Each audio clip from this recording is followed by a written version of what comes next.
Cap round 2 चा cut off, त्याच्यानंतर हा डिफरन्स होता कॅप 1 मधला आणि आज कॅप 3 मधला. तर बघा कॅप राऊंड 2 मध्ये जो ओपन साठी जो कट ऑफ गेला होता बघा, किती गेला होता, 404 वरती क्लोज झाला होता ओपन वाल्यासाठी. जो कट ऑफ होता तो 404 वरती क्लोज झाला होता ओपन कॅन्डिडेटसाठी. तर ह्यावेळेस बघा तिसऱ्या राऊंडला ओपनचा कट ऑफ किती गेलाय, 18 मार्कचा डिफरन्स आलाय बघा, 386 वरती तो कट ऑफ गेलाय. कितीवर गेलाय, 386. बघा कट ऑफ किती गेलाय ओपनचा, 386. आता मी तुम्हाला सांगेल पुढचा जो तुमचा कट ऑफ आहे हा किती मार्क्सने कमी होऊ शकतो. कोणकोणते जे स्टुडंट आहेत त्यांना कॉलेज अलॉट होऊ शकते चौथ्या राऊंड आणि स्टे वेकेन्सी राऊंड मध्ये. त्यानंतर बघा आता ओबीसी कॅन्डिडेटला 402 वरती कॉलेज अलॉट झाले होते सेकंड राऊंडला. तिसऱ्याला किती वरती अलॉट झाले, 383 मार्क्स वरती ओबीसी कॅन्डिडेटला काय झाले, कॉलेज अलॉट झाले. मग डिफरन्स किती मार्क्सचा आलाय बघा, 19 मार्क्सचा काय आलाय, डिफरन्स आलाय. त्यानंतर जर तुम्ही बघितले आता येथे एनटीबी कॅटेगरीसाठी डिफरन्स कितीचा आलाय, 385 मध्ये सेकंड राऊंड मध्ये कॉलेज अलॉट झाला होता. तर मग तिसऱ्या राऊंड मध्ये कितीवर कॉलेज अलॉट झालंय, 380, म्हणजे 5 मार्काचा डिफरन्स आलाय. आणि मी बोललो काय होतं तुम्हाला, 10 मार्क्सचा कॅप राऊंड 3 साठी डिफरन्स येणार आहे. पण आता जो कट ऑफ होता आपला हा खूप कमी गेलाय आणि याच्यामध्ये खूप डिफरन्स जाणून आले आपल्याला. त्यानंतर हे बघा, हा जो मागच्या वेळेचा कॅप राऊंड 1 आणि 2 चा डिफरन्स आहे बघा, ओपन साठी 5 मार्काचा डिफरन्स आला, ओबीसी साठी 2, एनटीबी साठी 3, एनटीसी साठी 1, एनटीडी साठी 8 आणि विजे साठी 4, एससी साठी 6 आणि एसटी साठी 8 आणि एससीबीसी साठी 12 मार्काचा डिफरन्स पडला होता. म्हणजे तुम्ही जर बघितलं तर सर्वात जास्त जो कट ऑफ आहे हा एससीबीसीचा कमी होताना दिसतोय आपल्याला. मग कॅप राऊंड 3 साठी एससीबीसीचा किती कट ऑफ कमी झालाय आपण बघू आता. त्या अगोदर बघा एनटीसी आणि एनटीडीचा सारखाच कट ऑफ गेलाय, 380 ह्या राऊंडला 380 गेले. तर मागच्या राऊंडला एनटीसीचा किती होता, 403 होता. आणि हे बघा इथे 402 होता, म्हणजे यांचं सारखं आहे. ह्यावेळेस पण काय सारखंच आहे यांचं. तर यांच्यामध्ये डिफरन्स जर आपण धरला तर कितीचा डिफरन्स येतोय, 23 मार्काचा डिफरन्स येतोय. याच्यामध्ये 23 मार्काचा डिफरन्स येतोय. त्यानंतर जर आपण बघितलं विजय कॅन्डिडेट, बघा हे विजय कॅन्डिडेटसाठी 401 वरती क्लोज झालाय कॅप राऊंड 2 मध्ये. तर मग कॅप राऊंड 3 मध्ये कितीवर क्लोज झालाय, कॅप राऊंड 3 मध्ये हा क्लोज झालाय 383 मार्क्स, म्हणजे डिफरन्स कितीचा आलाय, तर 18 मार्क्सचा काय आलाय, डिफरन्स आलाय. त्यानंतर बघा आता बघा एससी साठी हा कितीवर क्लोज झालाय, तर 394 वरती क्लोज झाला होता कॅप राऊंड 2 मध्ये. त्यानंतर कॅप राऊंड 3 साठी हा कितीवर क्लोज झालाय, तर हा झालाय 12 मार्क्सनी काय झालाय, क्लोज झालाय. एससी कॅप राऊंड 3 मध्ये एससीच्या कॅन्डिडेट्स, मग डिफरन्स किती मार्क्सचा आलाय, 12 मार्क्सचा आलाय. आता आपण मी काय सांगणार माहिती का तुम्हाला, तुमचा जो कॅप राऊंड 4 आहे याचा कट ऑफ किती जाऊ शकतो आणि तुम्हाला कोणता कॉलेज चांगल्या तर चांगला अलॉट होऊ शकतो.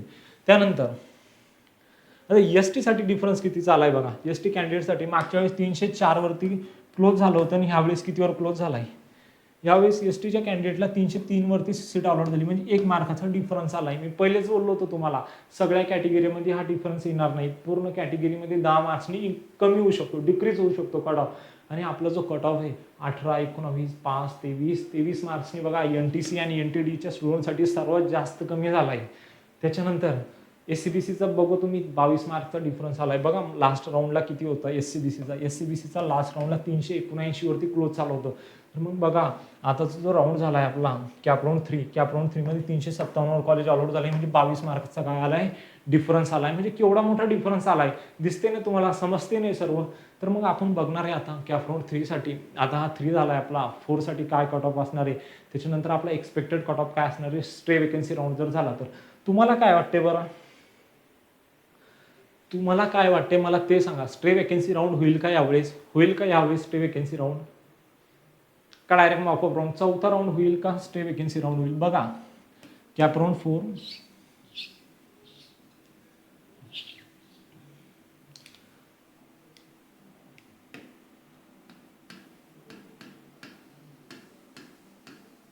आता आपले हे 2 राऊंड आहे बघा, कॅप राऊंड 4 आणि स्टे वेकेन्सी राऊंड.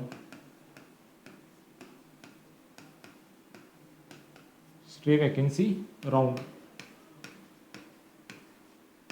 आता यामध्ये बघा, यामध्ये एक इम्पॉर्टंट बघा, जर ह्यावेळेस कॅप राऊंड 4 झाला तर कॅप राऊंड 4 साठी कोणते मुलं इलिजिबल असणार आहे, ज्या मुलांना कॅप राऊंड 1, कॅप राऊंड 2 आणि कॅप राऊंड मध्ये सीट अलॉट झाली होती आणि त्यांना त्या कॉलेजमध्ये काय करायचं, त्यांचा कोर्स नाही करायचे, त्यांना काय करायचं, त्या कॉलेजला त्यांचं कोर्स नाही करायचं, त्यांना रिटेन्शन फॉर्म दिलाय त्यांनी, आणि त्यांना काय करायचं आता कॅपराऊंड 4साठी पुन्हा रजिस्ट्रेशन करायचं, म्हणजे कॅपराऊंड 4मध्ये जायचंय. तर असे जे कॅन्डिडेट आहे ज्यांना फक्त कॉलेज अलाउड झाले, म्हणजे असे खूप सारे कॅन्डिडेट होते ज्यांना काय करायचं होतं, BMS करायचं होतं, पण त्यांनी काय केलं, BHMS कॉलेज टाकलं, आणि त्यांना मार्क्स एवढे होते की त्यांचं स्टे वेकेन्सी राऊंडमध्ये शक्यता आहे, म्हणजे त्यांचा नंबर लागू शकतो. पण ह्या मुलांनी काय केली, चुका केल्या.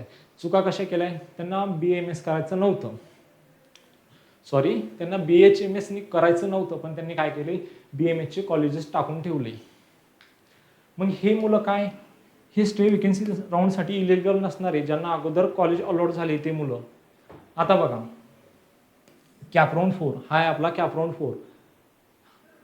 कॅपराऊंड 4 जर नाही झाला, हा कॅपराऊंड 4 जर नाही झाला, आता कॅपराऊंड 4 नाही झाला, तर ज्या मुलांना सीट अलॉट झाले होते बघा, ज्या मुलांना सीट म्हणजे त्यांना BMS नाही करायचं होतं, त्यांना हे बघा, ह्या स्टुडंटला BMS करायचं होतं, हे स्टुडंट यांना BMS करायचं होतं, आणि यांना कॅपराऊंड 4 3, 2, 1 मध्ये यांनी काय केलं, यांना BHMS कॉलेज अलॉट झाली, यांना BHMS कॉलेज अलॉट झाले. आता यांचे चान्सेस होते बरं, 4थ्या राऊंडमध्ये यांना कॉलेज अलॉट होऊ शकतो, पण यांनी गलती केली, आता यांना BHMS कॉलेज अलॉट झाले. मग आता हे स्टुडंट जर हा 4था राऊंडनी झाला, तर हे डायरेक्ट बाहेर निघणार, म्हणजे चांगले जे मार्क्स होते, ज्या कॅन्डिडेटला चांगले मार्क्स होते ते स्टुडंट बी काय होणार, स्टे वेकेन्सी राऊंडच्या बाहेर होणार. म्हणजे आता विचार करा, ज्या स्टुडंटना कमी मार्क्स आहे, ज्यांना अजून कॅपराऊंड 1, कॅपराऊंड 1, कॅपराऊंड 2 आणि कॅपराऊंड 3, म्हणजे 1, 2, 3 या तिन्ही राऊंडला ज्या स्टुडंटला अजून कॉलेज अलॉट नाही झाले, त्या स्टुडंटला काय होऊ शकतं, स्टे वेकेन्सी राऊंडमध्ये कॉलेज अलॉट होऊ शकतं. मग त्यांचे मार्क जरी, मी बोलतोय त्यांचे मार्क जरी 350 असो, 360 असो, 365 असो, कॅटेगरी वाईज बोलतोय मी, तर त्या स्टुडंटला काय होऊ शकते, स्टे वेकेन्सी राऊंडमध्ये चांगल्यातलं चांगलं कॉलेज अलॉट होऊ शकते. बघा, कॅपराऊंड 3 मध्ये एवढा मोठा डिफरन्स कसा आला, सगळ्यात मोठा प्रश्न, एवढा मोठा डिफरन्स कसा आला. बघा, याच्यामध्ये मी सांगतो तुम्हाला. बघा, आता खूप सारे मुलं असे होते ज्या मुलांनी काय केलंय, आम्हाला कॉलेज अलाउड होऊ शकणार नाही, ह्यावेळेस रँक खूप हाय गेलाय. मी बोलतोय ना तुम्हाला, रँक म्हणजे एखाद्या जे लास्ट कॉलेज होतं आपलं 3,69,000 वरती क्लोज झालंय, तर त्या मुलांना 4 लाखावरती पण ह्यावेळेस कॉलेज भेटले. तर मग बघा, हा रँक एवढा कसा कमी झाला. खूप सारे मुलं काय, आता त्यांच्या मनात असं आलं, सर आम्हाला आता कॉलेज भेटू शकणार नाही, आम्हाला खूप कमी मार्क्स आहे, आम्ही ही प्रोसेस सोडतोय. खूप साऱ्या मुलांनी काय केले, प्रोसेस मधातूनच सोडून दिले आणि ते रिपीटसाठी लागले. मग असे खूप सारे विद्यार्थी होते, त्यांच्यामुळे त्यांनी जी प्रोसेस होती ती मधातून सोडली, आणि हे तुमचा जो कट ऑफ आहे हा खूप कमी गेला आहे. त्या ठिकाणी बऱ्याचशा कंडिशनमध्ये असं पण झाले, मला कॉल येते बरं, लोकांचा फीडबॅक आहे, आणि हा फीडबॅक मी तुमच्यासोबत शेअर करतो. खूप साऱ्या मुलांनी असं सोडलं कॉलेज, त्यांचं पर्सनली मी त्यांच्यासोबत बोललोय. खूप साऱ्या मुलांचं काय होतं माहिती का, त्यांची कॅटेगरी होती, आता कॅटेगरी होती, त्यांना फायनान्शियली थोडी प्रॉब्लेम होती. तर मग काही स्टुडंट असे होते ज्यांची कॅटेगरी असून, हे समजा त्यांनी एखाद्या कॉलेजला कॅपराऊंड 1 मध्ये राऊंड 1 आणि 2 ह्या स्टुडंटचा नंबर लागला, पण या स्टुडंटकडे काय होती, फायनान्शियल प्रॉब्लेम होती. म्हणजे यांची कॅटेगरी होती, समजा VJ कॅटेगरी होती यांची, किंवा OBC कॅटेगरी होती. असे कॅन्डिडेट होते VJ OBC, म्हणजे VJच्या कॅन्डिडेटला 10% फीस लागते, OBC कॅन्डिडेटला 50% फीस लागते फक्त ॲडमिशन घेण्याच्या टायमाला. तर काही कॉलेजवाल्यांनी काय बोलले, तुम्ही आमच्या कॉलेजची पूर्ण फीस पेड करा, म्हणजे तुमची स्कॉलरशिप येईल तेव्हा येईल, आम्हाला ते नकोय, तुम्ही काय करा, आताच आम्हाला तुमची फीस पेड करा आणि मग तुम्ही आमच्या कॉलेजला ॲडमिशन करा. तुमची जी स्कॉलरशिप असेल ही तुमच्या अकाउंटमध्ये नंतर येईल. मग मुलांची काही अशी फायनान्शियल प्रॉब्लेम होती, म्हणून पण मुलांनी काय सोडले, मधातूनच सोडले. कारण कॉलेजवाले आता काय करताय, फुल फीस मागताय, कॅटेगरी जरी असली तर. त्यानंतर मग आता जो हा डिफरन्स आहे, हा आणखीन किती डिफरन्स येऊ शकतो, ओपनसाठी किती डिफरन्स येऊ शकतो. आता मी जास्तीत जास्त बोलणार, जर 4था राऊंड झाला, मॉपअप राऊंड झाला, तर हा पुन्हा एकदा सांगतो मी, 10 मार्क्सने आणखी हा कट ऑफ काय खाली जाऊ शकतो. पुन्हा एकदा सांगतोय, 10 मार्क्सने कमी हा कट ऑफ खाली जाऊ शकतो. मी कॅपराऊंड 1 झाल्या त्याच्यानंतर बोललो होतो, कॅपराऊंड 2चा कट ऑफ किती मार्क्सने खाली जाऊ शकतो, 7 मार्क्सने किंवा 8 मार्क्सने खाली जाऊ शकतो. गेलाय तेवढाच गेलाय. त्यानंतर कॅप राऊंड 2 झाले. कॅप राऊंड 2चा कट ऑफ काय बोललो मी, एक्सपेक्टेड कट ऑफ काय असणार आहे कॅप राऊंड 3 साठी मी बोललो होतो. तुमचा जो कट ऑफ आहे हा किती असणार आहे, 10 मार्क्सने काय होणार आहे, कमी होणार आहे. आणि तुमचा जो कट ऑफ आहे किती मार्क्सने कमी झाला आहे, 18, 19, 5, 23, 18, 12, 1, 22. म्हणजे ST साठी थोडं एक्सेप्शन होतं आहे, म्हणून त्यांना, कारण STचे कॅन्डिडेट खूप जास्त म्हणजे कमी असतात आणि त्यांना कमी मार्क्स पण असते. तर मग या कंडिशनमध्ये त्यांचा जो कट ऑफ तो काही कमी नाही झाला आहे, पण इकडं डिफरन्स जाणवला आहे. म्हणजे खूप सारी मुलं काय लागले आता रिपीटसाठी पण गेले, त्यामुळे पण इथे डिफरन्स जाणवलं. तर मग तो आता जो तुमचा जो कट ऑफ आहे तुम्ही धरून धरू शकता expected cut off cap round 4 साठी जर झाला, हा 4था राऊंड झाला, तर याच्यासाठी तुम्ही जो कट ऑफ आहे हा तुम्ही किती धरू शकता, 10 मार्क्सने काय होणार तुमचा कमी होणार.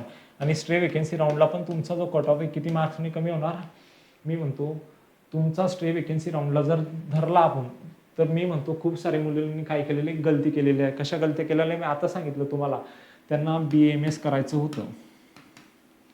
मी सांगतोय तुम्हाला एक्सपेक्टेड कट ऑफ काय असणार आहे जर स्ट्रे वेकेन्सी राऊंड झाला तर. आता त्याच्यासाठी बघा खूप सारी मुलं होते त्यांना काय करायचं होतं, BAMS करायचं होतं. पण त्यांनी काय केलं, कॅप राऊंड 1 मध्ये, राऊंड 1, राऊंड 2 यामध्ये काय केलं, यांनी BHMSचे कॉलेज टाकून ठेवले. यांना BAMS करायचं होतं आणि यांना BHMSचे यांनी काय केले, कॉलेज टाकून ठेवले.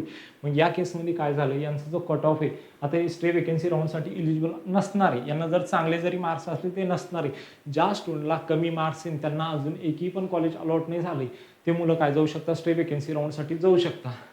समजा ह्या कॅन्डिडेटला 380 मार्क्स होते, तर हा स्ट्रे वेकेन्सी राऊंडला 100% असा नंबर लागू शकत होता. आता जर बघितलं आपण स्ट्रे वेकेन्सी राऊंडमध्ये याचा नंबर 100% लागला असता, बरोबर आहे. पण ह्या स्टुडंटने काय केले, BHMSचे पण कॉलेज टाकले, पण याला करायचं का, तो BMS. मग याची जी 380 वाला हा डायरेक्टली कटलाय, प्रोसेसमध्ये नसणार आहे. मग ज्या स्टुडंटला अजून मार्क्स कमी आहे त्यांना अजून पण कॉलेज अलॉट नाही झाले आणि त्यांना फक्त BMSच करायचं होतं आणि त्यांनी BMSचे कॉलेज सोडून कोणतेच कॉलेज टाकले नाही, तर मी सांगतो या ठिकाणी 370 वाल्याला स्टुडंटला पण काय होऊ शकते, कॉलेज अलॉट होऊ शकते. 365 वाल्या स्टुडंटला पण काय होऊ शकते, कॉलेज अलॉट होऊ शकते. म्हणजे तुमचा जो कट ऑफ आहे हा एवढा खाली जाऊ शकतो. ओपनसाठी नाही बोलत आहे मी, हे कॅटेगरी वाईज बोलतोय मी. आता खूप साऱ्या मुलांच्या मनात एक प्रश्न होता, सर स्ट्रे वेकेन्सी राऊंडमध्ये स्कॉलरशिप भेटते का. यस, तुम्हाला जी सीट होते ती कुठून अलॉट होते, CET सेलकडून अलॉट होते. तर तुम्हाला तुमचा जो स्कॉलरशिप तुम्हाला भेटते यामध्ये तुम्हाला काय होते, स्कॉलरशिप भेटते.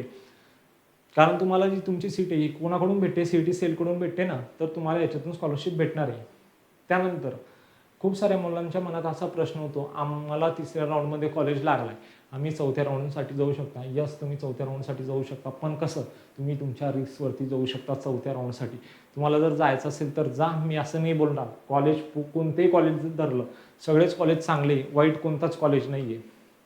तुम्हाला कोर्स करायचे तर कुठे पण करा, घर सोडूनच राहायचे. खूप सारे विद्यार्थी बोलत आहेत, सर आम्हाला कॉलेज अलॉट झाले, आमच्या घरापासून 800 किलोमीटर लांब आहे, आम्हाला घ्यायचं नाही. मग टाकले कशाला, तुला माहिती नव्हतं काही, मग टाकायचं नसतं ना.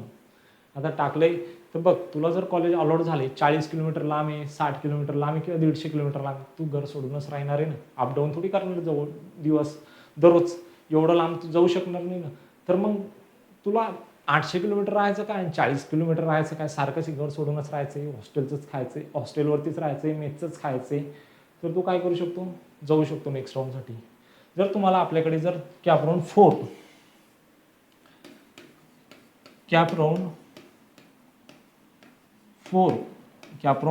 आणि कॅप राऊंड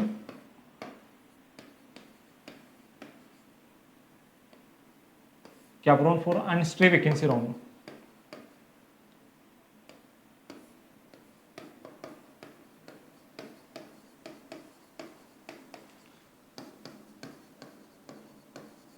जर तुम्हाला पेड काउन्सिलिंग करायची असेल तर आपली जी फीस असणार आहे ती 999 असणार आहे.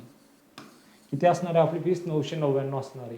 त्यानंतर जर तुम्हाला पेड काउन्सिलिंग करायची असेल तर हा माझा नंबर आहे, याच्यावरती तुम्ही काय करू शकता, मेसेज करू शकता आणि पेड काउन्सिलिंग जॉईन करू शकता. माझा नंबर आहे बघा 9699907700. एक 9 एक्स्ट्रा ॲड झाले याच्यामध्ये. 9699907700 हा माझा काय मोबाईल नंबर आहे. तुम्ही मला याच्यावरती काय करू शकता, व्हॉट्सअपला मेसेज करू शकता. आपण तुमची ॲक्युरेट लिस्ट बनवू आणि तुमची काउन्सिलिंगची आपण काय करू, प्रोसेस पुढे कंटिन्यू करू. मग अशाच मोर इन्फॉर्मेटिव्ह व्हिडिओसाठी आताच आपल्या चॅनलला काय करा, सबस्क्राईब करा आणि तुमच्या मित्रांना काय करा, शेअर करा. भेटूया मग नेक्स्ट व्हिडिओमध्ये. तोपर्यंत थँक्यू सो मच.